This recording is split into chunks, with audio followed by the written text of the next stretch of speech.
स्वागत है मेरे प्यारे बच्चों, कैसे हैं आप लोग। इंजीनियर की इस इमेजिनेशन पर आप लोग का स्वागत है। हम लोग पढ़ रहे हैं सबसे इंपॉर्टेंट चैप्टर फिजिक्स में न्यूटन्स लॉ ऑफ मोशन, जिसमें हम लोगों को फोर्स के बारे में बहुत कुछ जानकारी रखनी है और फ्री बॉडी डायग्राम बनाने सीखना है।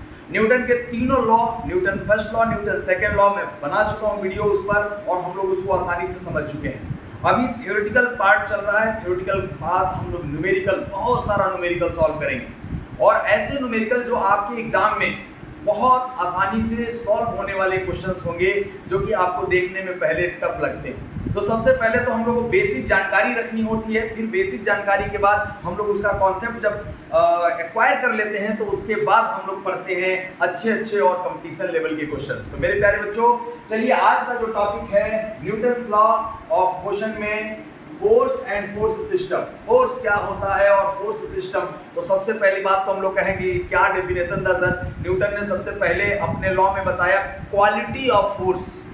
फोर्स क्या है? Force is an external agency which changes or try to change the state of a body.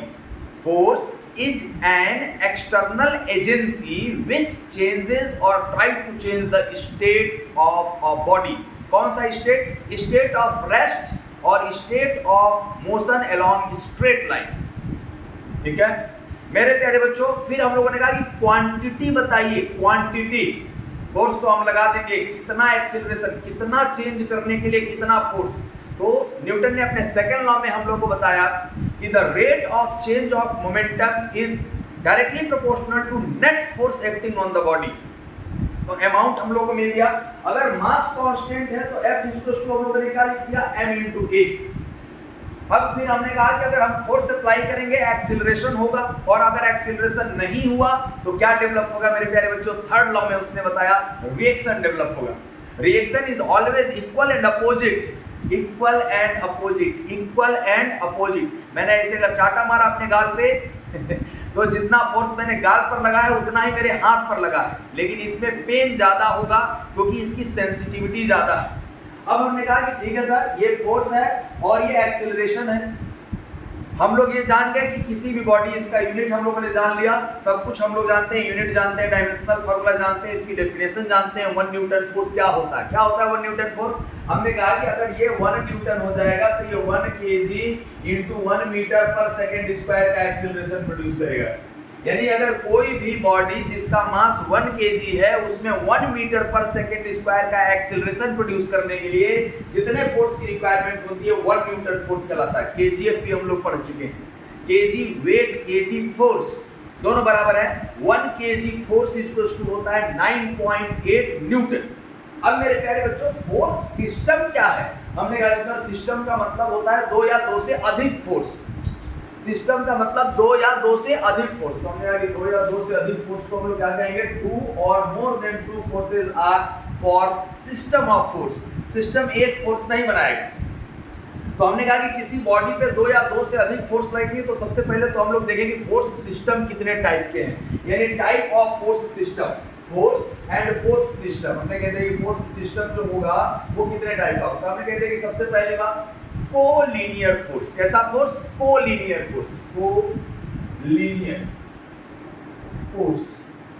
Collinear force का मतलब कि अगर फोर्स एक ही लाइन के अलोंग लग रहा है, चाहे वो सेम डायरेक्शन में लग रहा हो, हमने कहते हैं कि F1 है, ये F2 है, ये F3 है एंड सो ऑन। रस्सा कस्सी का खेल देखा है कभी आपने? रस्सा कस्सी, लोग उधर से खींच रहे हैं, इधर से। हमने कहा कि इसमें एक ही लाइन के अलोंग फोर्स लग रहा है। ये कैसा कहलाएगा फोर्स मेरे प्यारे बच्चों? ये हमारे पास कोलिनियर फोर्स कहलाएगा। कैसा फोर्स कहलाएगा? कोलिनियर। मेरे सर पे एक बोझा रखा है, सर पे कुछ वजन रखा है, उसके ऊपर कुछ और वजन, उसके ऊपर कुछ और वजन, तो ये एक ही लाइन के अलोंग, अगर उनका सेंटर ऑफ मास सेम है, सेंटर ऑफ मास एक ही लाइन में है, तो उसका वेट जो काम करेगा वर्टिकली डाउनवर्ड एक ही लाइन, वो कोलिनियर फोर्स कहलाएगा। और अगर सेंटर अलग अलग हो गया तो हमने कहा कि देखो भाई, अगर ये मासेज हैं हमारे पास, बहुत सारे मासेज ऐसे रखे हैं किताब के ऊपर किताब, लेकिन ये कंडीशन है कि इनका सेंटर ऑफ मास जो होना चाहिए वो एक ही लाइन में होना चाहिए। तो इसका वेट इधर, इसका भी वेट इधर, इसका भी वेट इधर, ये mg, m1g, m2g, m3g, ये हमारे पास कोलिनियर फोर्स हो जाएगा। कैसा फोर्स हो जाएगा? कोलिनियर। कोलिनियर का मतलब और यहाँ से जो रिएक्शन भी डेवलप होगा वो भी इसी के साथ आएगा, इसी के हम लोग अपोजिट डायरेक्शन में मान लेते हैं और होता यहीं पे कांटेक्ट पर काम करेगा। तो रिएक्शन भी हमारे पास मेरे प्यारे बच्चों ये सब मिलकर के क्या है? Collinear force. कोलिनियर का मतलब ऑल द फोर्सेस। देखो पहली बात तो पहले इस बात को समझना जरूरी है, फोर्स को रियली हम लोग एक्सप्लेन करने के लिए कितने कैरेक्टरिस्टिक्स होते हैं। तो मेरे प्यारे बच्चों पहले तो कोलिनियर फोर्स को मैंने समझाया बोला, लेकिन उससे पहले हम लोग को ये समझना पड़ेगा कैरेक्टरिस्टिक्स ऑफ फोर्स। फोर्स को कैसे एक्सप्रेस कर सकते हैं, तो फोर्स के कितने हमारे पास रिक्वायरमेंट होते हैं जिससे हम लोग कंप्लीटली फोर्स को डिफाइन कर सकते हैं। To define force, four characteristics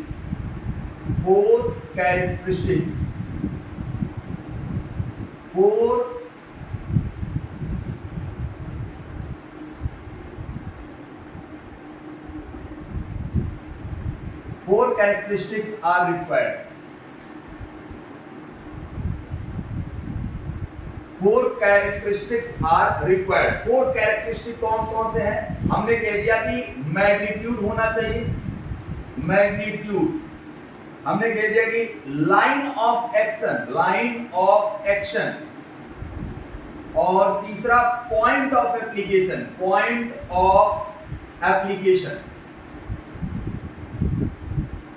और चौथा होना चाहिए डायरेक्शन। सर हम लोग तो 2 ही जानते हैं। हमने कहा कि ठीक है आप तो 4 जान जाओगे, इसीलिए तो कह रहा हूं इंजीनियर की इमेजिनेशन। मेरे प्यारे बच्चों मैग्नीट्यूड ये मेरा नहीं है, मतलब ये मत सोचना कि रिसर्च मैंने किया है। भाई मैं आइंस्टीन और न्यूटन की फैमिली का नहीं हूं, मेरा काम है सब चीजों को आसान तरीके से समझाना। सर कोलिनियर पर ही ये बात क्यों छिड़ी? हमने कहा कि बताऊंगा, अभी इस बात को समझना। फोर्स को समझाने के लिए 4 कैरेक्टरिस्टिक्स होते हैं फोर्स के। कितने कैरेक्टरिस्टिक्स होते हैं? 4। यानी अगर to define force 4 characteristics are required. कितने हैं? 4 कैरेक्टरिस्टिक। मैग्नीट्यूड परिमाप ये सब लोग जानते हैं। ये नहीं जानते हैं, अगर ज्यादातर लोग अगर जानते हैं बहुत अच्छी बात है, क्रिया रेखा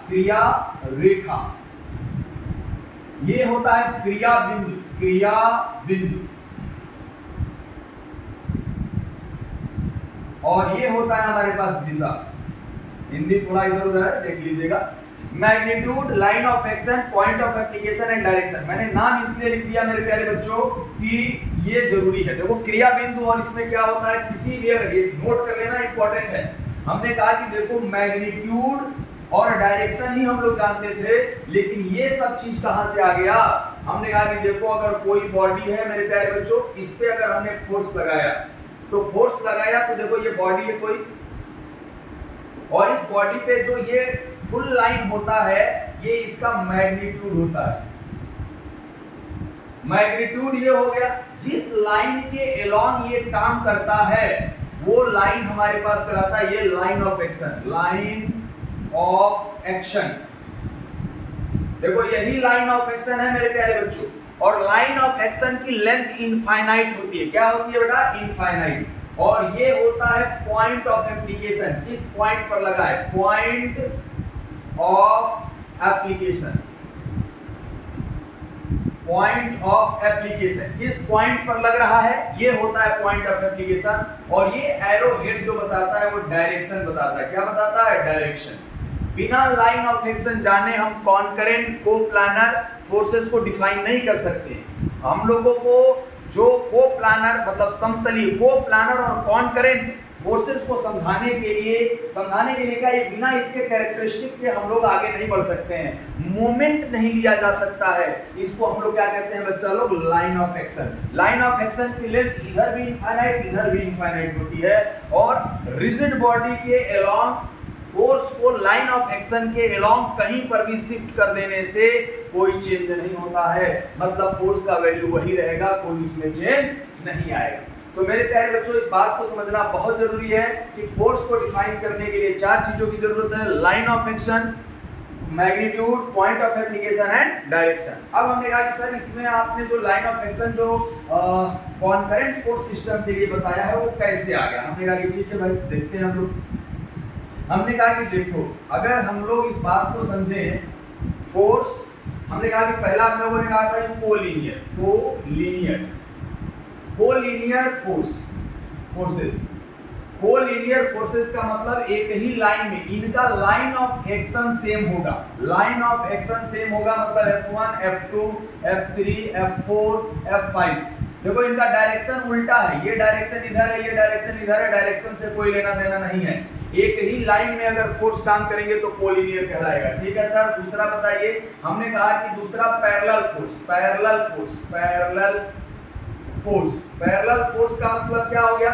हमने कहा कि जिनके लाइन ऑफ एक्शन का डायरेक्शन सेम हो, मैग्नीट्यूड अलग अलग हो सकता है। हमने कह दिया कि F1 है, ये F2 है, ये पैरेलल फोर्स है। कैसा फोर्स है बेटा? Parallel force. किसके बेसिस पर कहे हैं? इन दोनों का डायरेक्शन सेम है और लाइन ऑफ एक्शन एक दूसरे के पैरेलल है।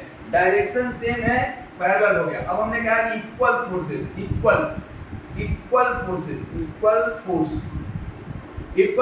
मतलब मैग्नीट्यूड भी सेम हो और डायरेक्शन भी। F1, F2 इसका मैग्नीट्यूड यानी F1 F2 दोनों बराबर हैं, तो ये बराबर मैग्नीट्यूड भी होना चाहिए और डायरेक्शन भी, और ये पैरेलल भी होने चाहिए। ठीक है, हम लोग एकदम सिंपल सी चीजें इस पे हम लोग समझेंगे। अब हमने कहा कि देखिए सर कॉन्करेंट फोर्स सिस्टम क्या होता है। हमने कहा कि कॉन्करेंट फोर्स सिस्टम क्या होता है। तो मेरे प्यारे बच्चों, कॉन्करेंट फोर्स सिस्टम का मतलब होता है जिनकी line of action, concurrent force system जिनकी लाइन ऑफ एक्शन जो होगा, सभी फोर्सेस का लाइन ऑफ एक्शन अगर एक ही पॉइंट से पास होकर के जा रहा है, सभी फोर्सेस का लाइन ऑफ एक्शन अगर एक ही पॉइंट से पास होकर के जा रहा है, एक पॉइंट से, तो इसको कहेंगे concurrent force system.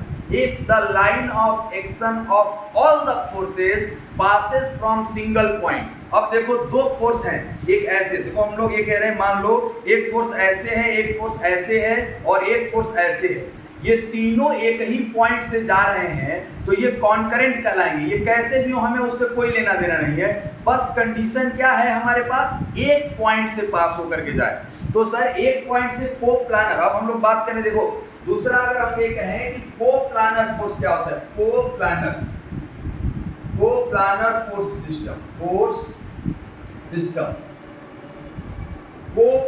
Force system का मतलब होता है जिनका line of action of all forces are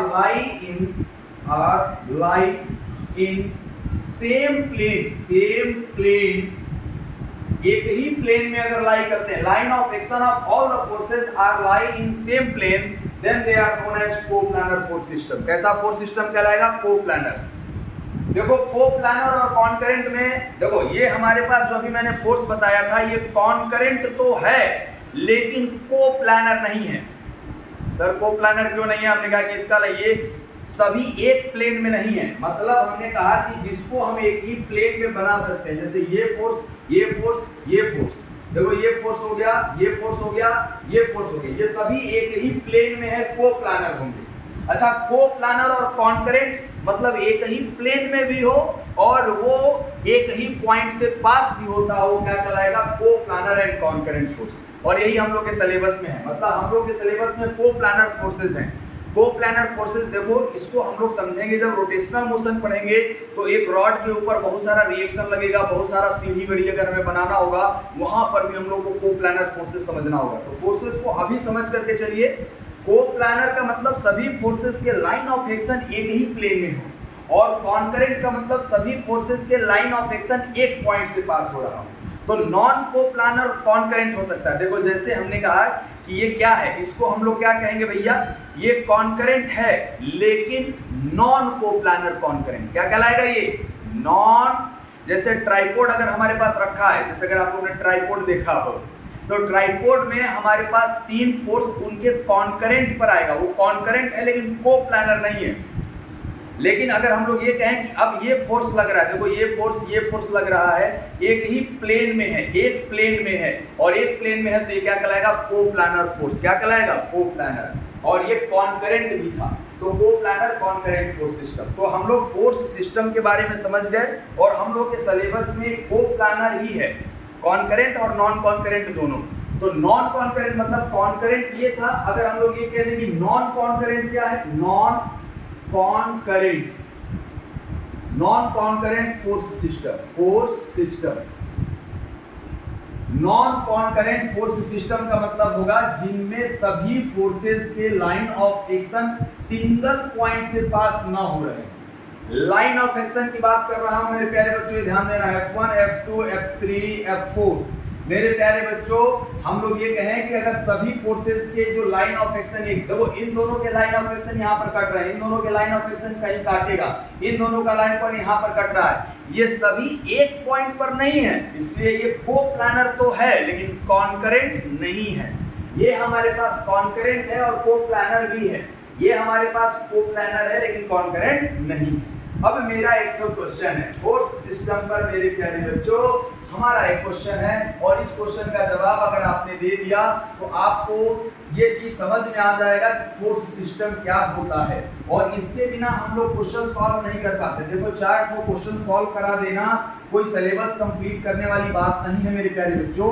ये हमारे पास कंपटीशन लेवल में जो क्वेश्चन पूछा जाएगा वो कैसे आएगा और उसका क्यों मतलब है, इस चीज को समझना है। हमने कहा कि देखो भाई, ये हमारे पास एक फोर्स है, ये फोर्स है, ये एक फोर्स है, ये फोर्स F1 है और ये फोर्स हमारे पास F2 है। ये कोप्लानर फोर्स है। हाँ, ये कॉन्करेंट है कि नॉन कॉन्करेंट, ये बताना है। पहला ऑप्शन कॉन्करेंट,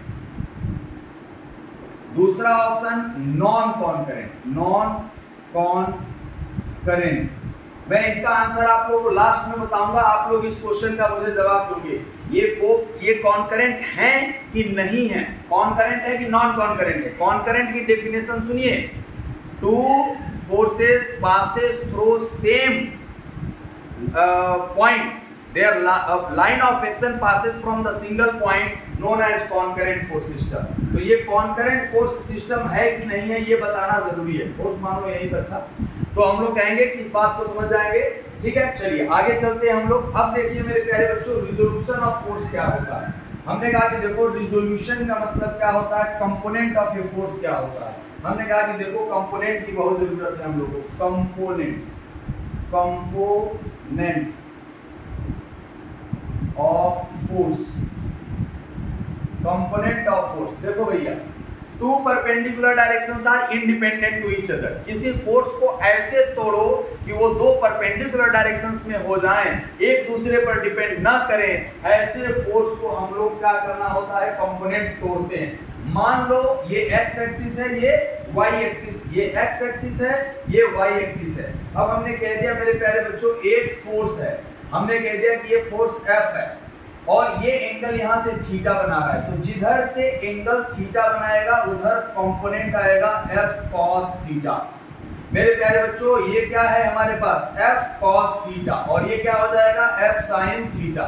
कंपोनेंट का मतलब होता है बेटा तोड़ना। हमने कह दिया कि इसको तोड़ दिया और जिसको तोड़ दिया उसको काट दो, क्योंकि अब ये फोर्स नहीं रहा। मान लो मेरे पास एक लड्डू था, मैंने तोड़ करके एक आदमी को दे दिया और बाकी बचा दूसरे आदमी को दे दिया।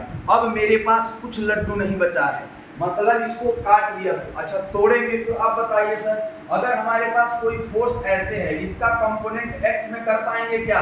हमने कहा कि नहीं, ये पूरा का पूरा हमारे पास y एक्सिस में है। अगर कोई फोर्स x एक्सिस में लग रहा है, हमने कह दिया कि ये F है, इसको भी हम लोग नहीं तोड़ेंगे, ये क्योंकि पूरा का पूरा x में है। जो इंक्लाइंडेड होगा उसी को तोड़ा जाता है। सर इंक्लाइंडेड को क्यों तोड़ते हैं? क्योंकि जनरली हम लोग टू परपेंडिकुलर डायरेक्शंस में फोर्स देखते हैं। सर अगर हम लोग इसको एक्सिस शिफ्ट कर दें तो हमने कह दिया कि मान लो अगर हम लोगों को फोर्स निकालना, जैसे हमने ये कहा कि देखो भाई कंपोनेंट का मतलब होता है तोड़ना और कंपोनेंट लेने का मतलब क्या है मेरे प्यारे बच्चों, एक्स एक्सिस के अलॉन्ग और वाई एक्सिस के अलॉन्ग हम लोग फोर्सेस को तोड़ेंगे। हम लोग टू परपेंडिकुलर डायरेक्शंस के अलॉन्ग तोड़ेंगे। मान लो एक फोर्स ऐसे लग रहा है, और हम लोगों को ये फोर्स हमें मान लो हमें इस प्लेन पर निकालना है, तो हमें दो कंपोनेंट चाहिए, एक ऐसे, ये y डैश एक्सिस है और ये x डैश एक्सिस है।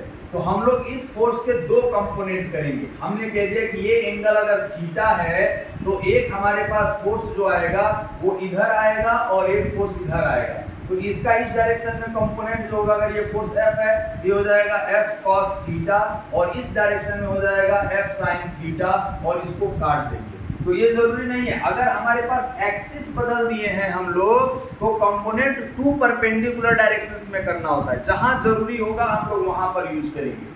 मेरे प्यारे बच्चों, हम लोगों को equilibrium of the force system समझने के लिए हमें इनकी जरूरत पड़ेगी। अब हम लोग कहेंगे व्हाट इज इक्विलिब्रियम। अब देखो, सिस्टम ऑफ फोर्स हम लोगों ने समझ लिया। सिस्टम ऑफ फोर्स क्या है?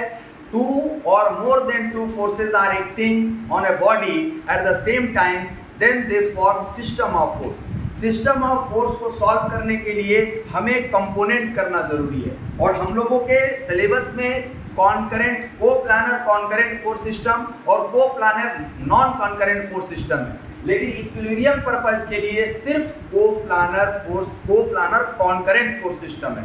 को प्लानर का मतलब एक ही तल में होना चाहिए और एक पॉइंट से पास होना चाहिए, line of action. Line of action के बारे में हम लोग बढ़िया से पढ़े हैं मेरे प्यारे बच्चों। जिसको नहीं आ रहा होगा पीछे रिमाइंड करके इसको जरूर देखेगा, और नहीं आएगा तो बच्चा लोग आप कमेंट जरूर करिएगा।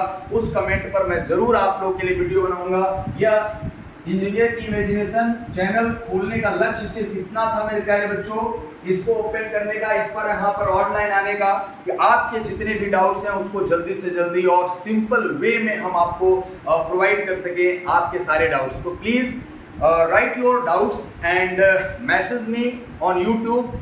आप वहां पर कमेंट करिए कि हमें सर ये टॉपिक नहीं आता, इस पर वीडियो बनाइए, मैं जरूर बनाऊंगा वीडियो। ये पार्ट हमें समझ में आ गया, ये पार्ट हमें समझ में नहीं आया, समझ में आ गया वो भी लिखना जरूरी है। चलिए आइए हम लोग समझे मेरे प्यारे बच्चों, कंपोनेंट हो गया। अब हम लोग कहें equilibrium. Equilibrium of body, of body, equilibrium of body. किसी भी बॉडी का, किसी भी हम लोग ऑब्जेक्ट का इक्विलिब्रियम का मतलब क्या होता है? If net force acting on the body is zero, then the body is said to be in equilibrium. क्या होना चाहिए इक्विलिब्रियम के लिए? एफ नेट जीरो होना चाहिए। नेट फोर्स जो होना चाहिए जीरो होना चाहिए। Net force acting on the body must be zero. हमने कहा ठीक है सर। एफ नेट को हम लोग क्या लिख सकते हैं sir? F net can be written as F x i cap plus F y j cap plus F z k cap. हमने कह दिया कि एफ नेट एक्स डायरेक्शन में, तो हम लोग ऐसे लिखते हैं एफ एक्स का समेशन जीरो होना चाहिए। जीरो होना है तो हमने आई में इंडिविजुअल जीरो होना, वाई में इंडिविजुअल जीरो होगा, जेड में summation F Y equals to zero और summation F Z zero. Sir ये समेशन क्यों लगाए? हमने कहा कि जितने भी फोर्स होंगे उन सब का, वैसे भी वेक्टर लगाने की क्या जरूरत है जब एक्स डायरेक्शन हम लोग कह ही नहीं है। यानी फोर्स का अगर हमने डायरेक्शन दिखा दी और मैग्नीट्यूड जो एक्स में होगा एक्स, अगर कोई भी बॉडी इक्विलिब्रियम में है तो उस पर नेट फोर्स जीरो होना चाहिए। अगर हमारे पास को प्लानर कॉन्करेंट फोर्स लग रहा है, coplanar concurrent force system for coplanar concurrent force system. Coplanar का मतलब समतलीय और कॉन्करेंट का मतलब कितने भी फोर्स लग रहे हैं सबको एक्स में जोड़ो, वाई में तोड़ो, जेड में तोड़ो, उसके बाद समेशन एफ एक्स जीरो कर दो, समेशन एफ वाई जीरो करो, समेशन एफ जेड जीरो करो। जनरली हम लोग के सिलेबस में केवल टू डायमेंशनल फोर्स होते हैं मेरे प्यारे बच्चों।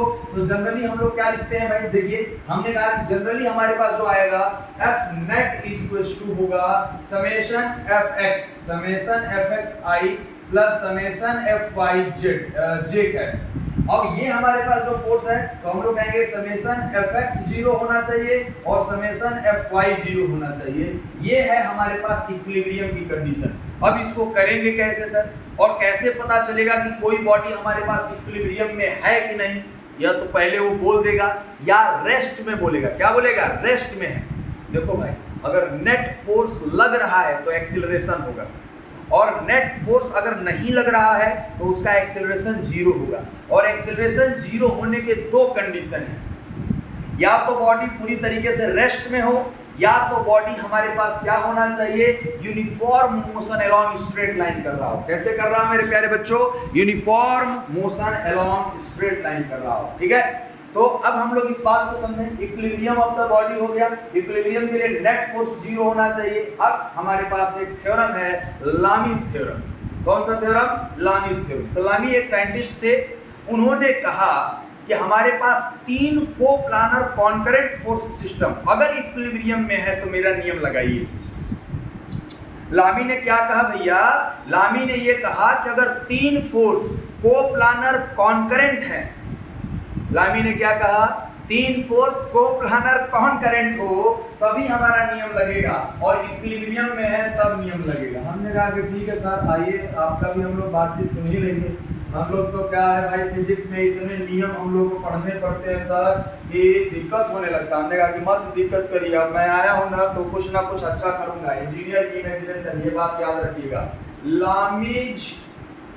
Lami's theorem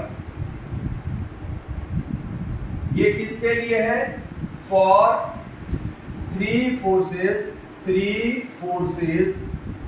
in which are coplanar and concurrent only. For 3 forces which are coplanar and concurrent, हमने कहा कि ठीक है, मान लिया सर, लो मान लिया हमने क्या मान लिया भैया, 3 तो फोर्स है साहब। हमने कह दिया कि ये फोर्स, हमने कह दिया कि F1 है, ये फोर्स F2 है, ये फोर्स F3 है। बिना एरो के वेक्टर मत दिखाइएगा, और ये एक ही पॉइंट से पास होकर के जा रहा है। हमने कहा कि ठीक ठीक सर ठीक। ये कह दिया कि F1 के सामने बाकी इन दोनों F2 और F3 के बीच का एंगल अल्फा है, F2 के सामने F1 और F3 के बीच का एंगल बीटा है, और F3 के सामने अपोजिट मतलब F1 और F2 के बीच में एंगल क्या है, गामा। ये क्या है, गामा। अल्फा क्या है बेटा, F2 और F3 के बीच का एंगल, F1 और F2 के बीच गामा है, और F1 और F3 के बीच में। तो इन्होंने कहा कि any one of the force is directly proportional to sine of angle of other 2 forces. क्या बोला statement, any of force is directly proportional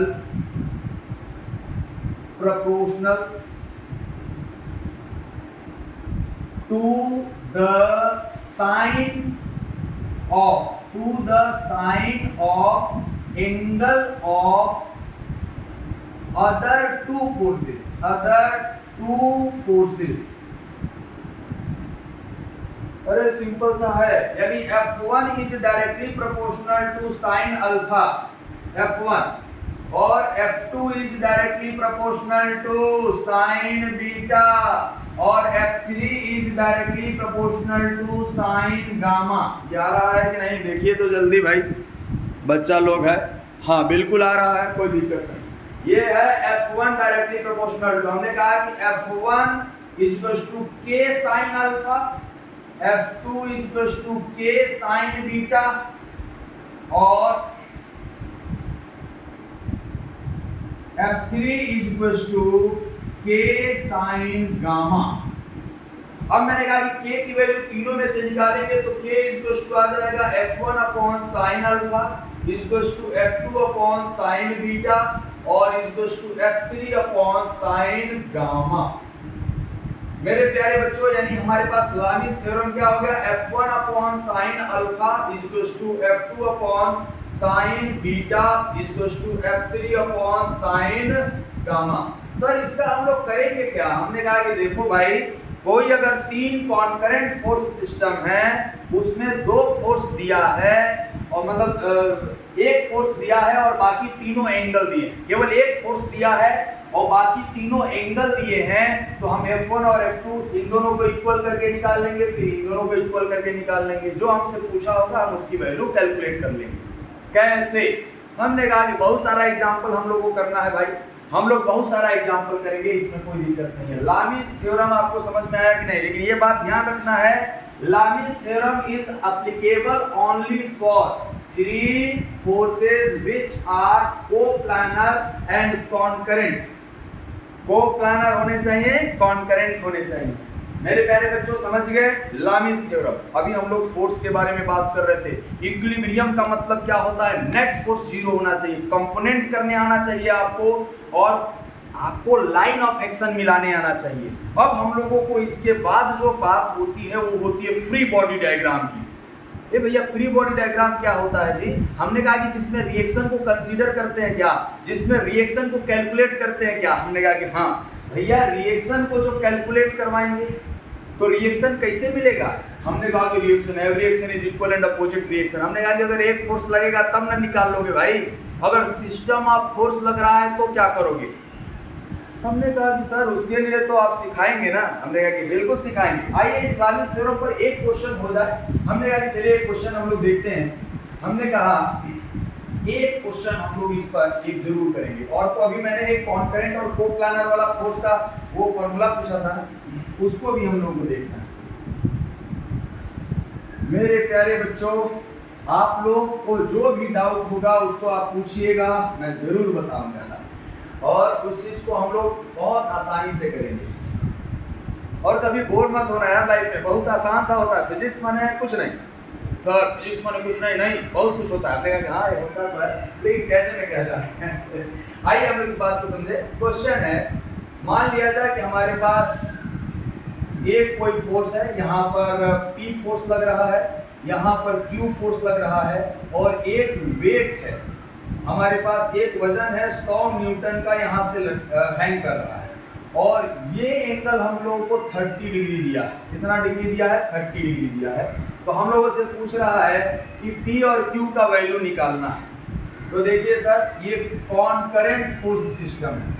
हमने कहा कि सबसे पहले इसका अगर solution find P and Q, P and Q। मेरे प्यारे बच्चों, सबसे पहले आप लोग इसको सॉल्व करके बताएंगे, और मैं हालांकि सॉल्व तो करूंगा ही करूंगा, सॉल्व करने ही जा रहा हूं, लेकिन आप लोग इसको पॉज करके पहले सॉल्व कीजिएगा। और बहुत आसान है। हमने कहा कि देखिए सर, ये वाला एंगल यहाँ से यहाँ तक कितना हो जाएगा सर? हमने कहा कि ये 150 डिग्री, सर 180 में से 30 घटाएंगे तो 150। ई वाला एंगल कितना है? 90 डिग्री, और ये वाला यहाँ से यहाँ तक का टोटल डिग्री 120 डिग्री। सर समझ में आया? हमने कहा हाँ भैया कोई दिक्कत नहीं होना चाहिए मेरे प्यारे बच्चों को, जिसको दिक्कत है वो क्वेश्चन जरूर पूछेगा। अब हमने कहा कि मान लो P लिख रहे हैं, तो बाकी P Q और 100 डिवीजन, तो हमने कहते हैं P अपॉन साइन 90, इन दोनों के बीच का एंगल। अरे P के पीछे हमारे पास इन दोनों का एंगल 90 डिग्री है, ये ध्यान रखिएगा, ये 90 डिग्री दिया, is equals to Q upon, Q लिखेंगे तो इन दोनों के बीच का साइन 150 डिग्री, और हमने कह दिया कि देखो is equals to 100 divided by इन दोनों के बीच का एंगल साइन 120 डिग्री। यह बात समझ में आ गई कि नहीं सब लोगों को? किसी को डाउट है तो तुरंत पूछेगा, और नहीं डाउट है तो बहुत अच्छी बात है, ये भी बताएगा कि सर मेरा डाउट क्लियर हो गया। अब देखो हम लोग इसको साथ में लेंगे तो P मिलेगा, तो हमने कह दिया कि P बटे साइन 90, साइन 90 की वैल्यू कितनी होती है? 1 होती है, इक्वल्स टू 100 अपॉन साइन 60 को ऐसे, साइन 120 को 90 प्लस 30 लिख सकते हैं। हमने कहा कि हाँ सर लिख सकते हैं, तो हमने कहते हैं कि P equals to 100 sine 90 plus theta cos theta, यानी कॉस 30, और cos 30 की वैल्यू कितनी होती है? 100 डिवाइड बाई √3 इंटू ऊपर चला जाएगा 2, यानी P इक्वल्स टू हो गया 200 बाई √3 और न्यूटन। अगर न्यूटन में दिया है तो ये न्यूटन। अब बताइए Q कितना होगा, कैसे निकालेंगे? अब हमने कहा कि इसको और इसको साथ में लेंगे, तो जल्दी से बताइए Q बटे साइन 150 को 90 प्लस 60 लिख सकते हैं, हाँ सर, और ये 100 और 100 साइन, इसको हम लोग लिख सकते हैं साइन 90 प्लस 30। अब हमने कहा कि ठीक है सर, ये हो जाएगा Q is equal to 100 cos 60, sine 90 plus 60 कितना होता है 90 प्लस थीटा कॉस थीटा, ऊपर चला जाएगा कॉस 60 डिवाइडेड बाई यहाँ पर sine 90 plus theta cos 30 degree. अब बताओ साइन 60 का वैल्यू 1/2 होगा और इसका वैल्यू √3/2 होगा, तो हमारे पास कितना वैल्यू आ जाएगा 2 से 2 कट जाएगा 1/2 डिवाइडेड बाई यानी 100 डिवाइडेड बाई √3 न्यूटन। यह बात समझ में आ गया कि नहीं? तो कितने लोगों का आंसर सही आया है ये भी जरूर हमें बताइएगा। और अब हम लोग फ्री बॉडी डायग्राम पढ़ेंगे अगले वीडियो में, जो कि मैं कल और या जैसे ही मतलब टाइम मिलेगा हम लोग अपलोड करेंगे। चैनल पर बने रहिए। Thank you to all of you.